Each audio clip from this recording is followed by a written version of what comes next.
Hello friends, मैं रवि आप सभी लोगों का आपके अपने YouTube channel new study point में स्वागत करता हूं। आज के वीडियो में हम बात करेंगे मादा प्रजनन तंत्र के बारे में। इसमें हम देखने का प्रयास करेंगे कि अंडे या ओवम का विकास महिलाओं के अंदर कैसे होता है, प्रजनन चक्र कैसे होता है, इसको हम देखने का प्रयास करेंगे और प्रतियोगी परीक्षा में इससे जुड़े जो प्रश्न पूछे जाते हैं उसको भी हम देखने का प्रयास करेंगे। आप लोगों को वीडियो अच्छा लगता है तो प्लीज लाइक, सब्सक्राइब और शेयर जरूर करें। तो चलिए हम बात करते हैं मादा प्रजनन तंत्र के बारे में। यहाँ एक सीधे सीधे प्रश्न यह बन जाता है कि महिलाओं के अंदर जो प्रजनन तंत्र पाया जाता है उसमें प्राथमिक लैंगिक अंग कौन सा है। प्राथमिक लैंगिक अंग कौन सा है, यानी वह जो अंग है प्राइमरी सेक्स ऑर्गन कौन सा है, ऑर्गन कौन सा है। तो यह है ओवरी या अंडाशय। ओवेरी या अंडाशय। ओवरी या अंडाशय। आपसे पूछा जाएगा महिलाओं के अंदर प्राथमिक लैंगिक अंग कौन सा है, इसको प्राथमिक लैंगिक अंग भी कहेंगे। प्राथमिक लैंगिक अंग, लैंगिक अंग कौन सा है, तो यह है ओवरी या अंडाशय। अब डायग्राम के माध्यम से आप देखेंगे हम यहाँ पर मादा प्रजनन तंत्र का चित्र बना रखे हैं। इस चित्र में आप देख रहे होंगे ओवरी, अंडाशय। महिलाओं के अंदर दो अंडाशय पाया जाता है, महिलाओं के अंदर दो अंडाशय पाया जाता है। अब इसमें हमको देखना है कि अंडाशय के क्या कार्य हैं, अंडाशय के क्या कार्य हैं। तो आप देखेंगे अंडाशय का मुख्य कार्य है अंडाणु का विकास करना। अंडाणु का विकास करना मुख्य कार्य है, अंडाणु का विकास। अंडाणु का विकास यानी ओवम का विकास।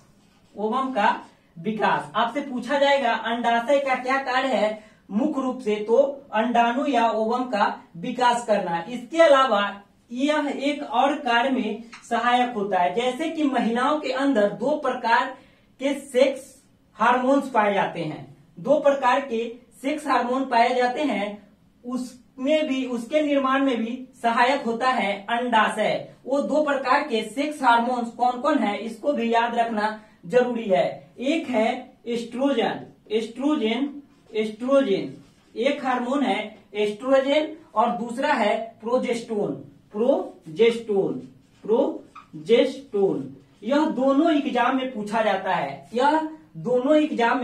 जाता है। प्रश्न क्या बनता है कि महिलाओं के अंदर जो सेक्स हार्मोन्स पाए जाते हैं वो कौन है, तो एस्ट्रोजन या प्रोजेस्टेरोन दोनों में से कोई रहेगा। रेलवे, एसएससी आदि की परीक्षा में सिर्फ पूछ देगा, कोई एक ऑप्शन दे देगा। लेकिन अगर आप बीपीएससी का एग्जाम दे रहे हैं तो वहां पे हो सकता है कि दोनों ऑप्शन दे दे और पूछ दे इनमें से सभी और इनमें से कोई नहीं। अगर दोनों रहेगा तो इनमें से सभी या इनमें से कोई नहीं आंसर हो जाएगा। तो महिलाओं के अंदर जो सेक्स हार्मोन पाया जाता है वह कौन कौन है, तो एस्ट्रोजन और प्रोजेस्टेरोन। अब आपको ध्यान देना है कि अंडाणु यानी ओवम का विकास कैसे होता है। जब कोई भी लड़की या महिला, कोई भी लड़की अपने माँ के गर्भ में रहती है, जब कोई भी लड़की अपने माँ के गर्भ में रहती है तो उसी वक्त अंडाणु का विकास होता है। लेकिन वह अंडाणु अर्ध विकसित अवस्था में रहता है। अर्ध विकसित अवस्था में, किस अवस्था में,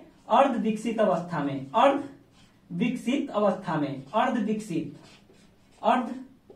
अवस्था में।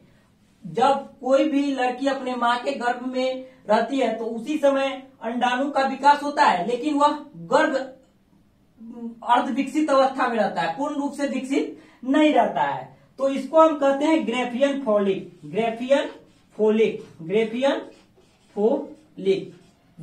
फोलिक कहते हैं। अब आपको यहाँ ध्यान देना है कि आखिर जब गर्भाशय में कोई लड़की रहती है तो उस समय अंडाणु का विकास पूर्ण रूप से क्यों नहीं होता है। तो आपको ध्यान देना है कि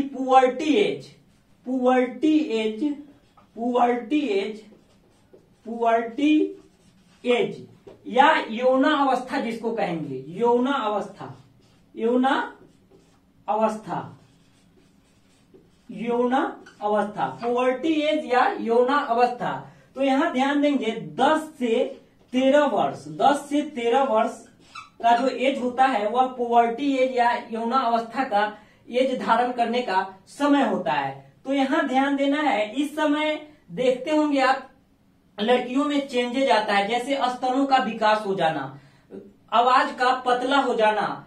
यह वह समय होता है जब लड़कियों में सेक्सुअल ऑर्गन्स का वृद्धि होता है, और जैसे ही यह वृद्धि होगा तो यह जो अंडाणु उसके जन्म के समय यानी उसके माँ के गर्भ में अविकसित अवस्था में था, वह इस अवस्था में जाने के बाद क्या हो जाता है, विकसित हो जाता है, विकसित हो जाएगा। और जब वह विकसित हो जाएगा तो यहाँ से स्वतंत्र रूप से यानी अंडाशय से स्वतंत्र रूप से निकलेगा, अंडाशय से स्वतंत्र रूप से निकलेगा। यह प्रक्रिया क्या कहेगा, जब अंडाशय से अंडाणु विकसित होकर स्वतंत्र रूप से बाहर निकलता है तो इस प्रक्रिया को अंडोत्सर्जन कहते हैं, अंडोत्सर्जन कहते हैं। क्या कहते हैं, अंडोत्सर्जन यानी ओवुलेशन कहते हैं। इस प्रक्रिया को क्या कहेंगे हम, ओवुलेशन कहेंगे। अब आगे बात करना है कि अगला जो हमारा पार्ट है वह पार्ट है फैलोपियन ट्यूब या ओविडक्ट। इसके क्या कार्य है आपको यह समझना है। जब यह अंडाणु विकसित होकर स्वतंत्र रूप से निकलेगा तो वह जाकर फैलोपियन ट्यूब में, यहाँ पे फैलोपियन ट्यूब में स्पर्म या शुक्राणु का वेट करेगा। स्पर्म या शुक्राणु का वेट कहाँ करेगा, फैलोपियन ट्यूब में। यहाँ पे फैलोपियन ट्यूब में स्पर्म या शुक्राणु का वेट करेगा अंडाणु विकसित रूप लेकर। अब आपको यहाँ और ध्यान देना है, यूट्रस गर्भाशय क्या होता है। गर्भाशय एक महिलाओं के अंदर पाया जाने वाला एक ऐसा अंग जहां महिलाएं गर्भ धारण करती है। गर्भ कहाँ धारण करती है, तो वह गर्भाशय में। यहाँ आपको एक और इसके नीचे लिखा हुआ है इंडोमेट्रम यह गर्भाशय का दीवाल होता है। क्या होता है इंडोमेट्रम, आपसे कभी पूछ दिया जाएगा कि गर्भाशय के दीवाल को क्या कहते हैं, तो इंडोमेट्रम कहते हैं। अब ध्यान देना है कि यहाँ जो यह फैलोपियन ट्यूब में अंडाणु तैयार होकर स्पर्म का वेट करेगा, शुक्राणु का वेट करेगा, तो यहाँ पे एक प्रक्रिया होगी निषेचन या फर्टिलाइजेशन की प्रक्रिया। इस प्रक्रिया को कहेंगे निषेचन की प्रक्रिया, निषेचन की प्रक्रिया, निषेचन या फर्टिलाइजेशन की प्रक्रिया यहाँ होगा। और यहाँ से कुछ युग्मजक और जाइगोट निकलेंगे, युग्मजक और जाइगोट यहाँ से निकलेगा। यानी यह यहाँ से जो युग्मजक और जाइगोट निकलेगा वह कहाँ आ जाएगा, यूट्रस यानी गर्भाशय के पास आ जाएगा और इसके इंडोमेट्रियम दीवार से जुड़ जाएगा। यानी यहाँ से युग्मज और जाइगोट जो निकलेंगे वह कहाँ आ जाएंगे, गर्भाशय के पास, और वो आके जुट जाएगा इंडोमेट्रियम में जुट जाएगा। और भ्रूण का जो यहाँ धारण होगा यानी सीधा ऐसे समझिए कि यहाँ जब शुक्राणु स्पर्म आएगा उसे निषेचन की प्रक्रिया, फर्टिलाइजेशन की प्रक्रिया होगी, तो यहाँ से जो भ्रूण तैयार होगा वो यहाँ आके सीधे जो भी होगा वो यहाँ आके इंडोमेट्रियम दीवार से जुड़ जाएगा, यानी गर्भाशय के दीवार से जुड़ जाएगा। और जैसे ही यह गर्भाशय के दीवार से जुड़ेगा तो एक टिश्यू या ऊतक का निर्माण करेगा, उसको कहेंगे प्लेसेंटा। उसको क्या कहेंगे, प्लेसेंटा कहेंगे, प्लेसेंटा आपसे पूछ दे क्या होता है, तो वह जब निषेचन की प्रक्रिया होती है और वहां से जाइगोट निकलता है, युग्मजक निकलता है और भ्रूण का रूप धारण करके यहाँ जब पहुंचता है तो वह इंडोमेट्रियम से जुड़ जाता है और एक टिश्यू या ऊतक का निर्माण होता है। इस प्रक्रिया को क्या कहते हैं, हम प्लेसेंटा कहेंगे। क्या कहेंगे, प्लेसेंटा कहेंगे। और यहाँ पे एक चीज आपको और ध्यान देना है, ये जो सर्विक्स है, सर्विक्स इसके माध्यम से इसके माध्यम से स्पर्म या शुक्राणु कहां तक पहुंचेगा, फैलोपियन ट्यूब तक पहुंचेगा। अब हम बात करते हैं कि आप समझ गए होंगे कि महिलाएं कैसे गर्भ धारण करती है। अब आगे बात करेंगे महिलाओं के अंदर जो प्रजनन चक्र की प्रक्रिया होती है उसके बारे में। प्रजनन चक्र की प्रक्रिया के बारे में बात करेंगे। प्रजनन चक्र की प्रक्रिया यानी प्रजनन चक्र की प्रक्रिया के बारे में, चक्र की प्रक्रिया के बारे में। तो प्रजनन चक्र के बारे में अब हम बात करने वाले हैं। तो महिलाओं के अंदर जो प्रजनन चक्र का समय सीमा होता है, महिलाओं के अंदर जो प्रजनन चक्र का समय सीमा होता है वह 1 से 28 दिन तक होता है। यानी एक फर्स्ट डे है और यह 28वां दिन है, यानी 28 दिन तक। इसका समय सीमा कितने दिनों का होता है? महिलाओं के अंदर जो प्रजनन चक्र होता है उसका समय 1 से लेके 28 दिन तक होता है। अब आपको ध्यान देना है कि इसमें जो 14वां दिन होता है, 14वां दिन आप देखे होंगे कि अंडाणु जब पूर्ण रूप से तैयार होता है तो वह फैलोपियन ट्यूब में आके शुक्राणु या स्पर्म का वेट करता है। तो ये जो 14वां दिन है, 14वां दिन यहां से अंडाणु निकल कर यहाँ पे वेट करता है किसका? स्पर्म का और शुक्राणु का। और किसी कारणवश जब स्पर्म नहीं पहुंचता है तो निषेचन की प्रक्रिया या फर्टिलाइजेशन की प्रक्रिया नहीं होती है। यह 14वां दिन जो होता है यह अंडोत्सर्जन का समय होता है। अंडोत्सर्जन का कौन सा समय होता है? अंडोत्सर्जन का समय होता है। तो किसी कारणवश यहाँ पे स्पर्म शुक्राणु नहीं पहुंच पाती है और निषेचन का प्रक्रिया नहीं होता है। तो क्या होता है इसको देखिए, 2 दिन बाद 16वें दिन, यानी यह अंडा है, यह 16वें दिन इसके सरण की प्रक्रिया प्रारंभ हो जाती है। सरण की प्रक्रिया, यहाँ से सरण की प्रक्रिया प्रारंभ हो जाती है। क्यों? क्योंकि शुक्राणु नहीं पहुंचा।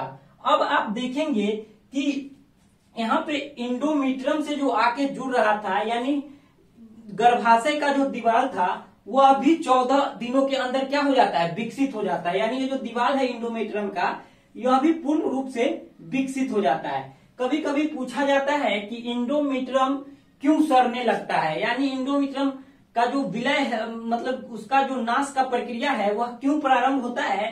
तो आप ध्यान देंगे 14 दिन के अंदर यह भी पूर्ण रूप से विकसित हो जाता है। और शुक्राणु के नहीं पहुंचने से यहाँ पे क्या होता है? शुक्राणु के नहीं पहुंचने से निषेचन की प्रक्रिया नहीं होती है। जाइगोट या युग्म यहाँ तक नहीं पहुंच पाते हैं, यानी भ्रूण जो तैयार होता है और इंडोमीट्रियम से जुड़ता वह नहीं जुड़ता है। तो यह भी धीरे धीरे सड़ने लगता है और धीरे धीरे दोनों सड़ते चले जाते हैं। और जब यह सड़ते चले जाते हैं तो आप ध्यान देंगे 28 दिन के बाद जब अगला मासिक चक्र प्रारंभ होने वाला रहता है, यानी अगला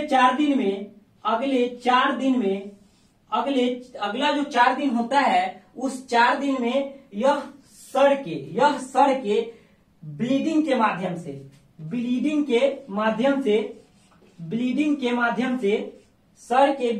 माध्यम से बाहर निकल जाता है और इसे मेनिस्ट्रियल फ्लो भी कहते हैं। मेनिस्ट्रियल फ्लो भी कहते हैं।